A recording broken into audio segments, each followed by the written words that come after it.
ভৃত্যের মধ্যে কোনো ভেদাভেদ থাকবে না জীবনের কোনো ক্ষেত্রে। এটা যে সম্ভব তা পৃথিবী জানতো না। এটা ইসলাম দেখিয়ে দিয়েছে। সম্মানিত উপস্থিতি, অতএব যত আন্দোলন করেন, দেশেও বহু আন্দোলন হয়েছে শ্রমিকদের তাদের ন্যায্য অধিকার আদায়ের জন্য, কিন্তু সেই আন্দোলনে ক্ষমতাসীনদের ক্ষমতায় আরোহণের সিঁড়ি হিসাবে শ্রমিকরা ব্যবহৃত হয়েছে।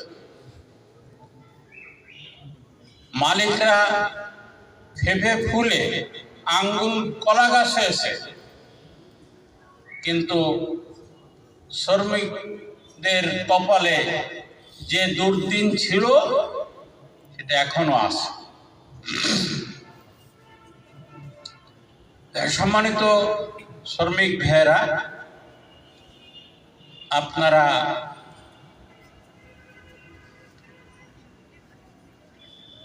সংগঠিত হয়ে আন্দোলন করেন,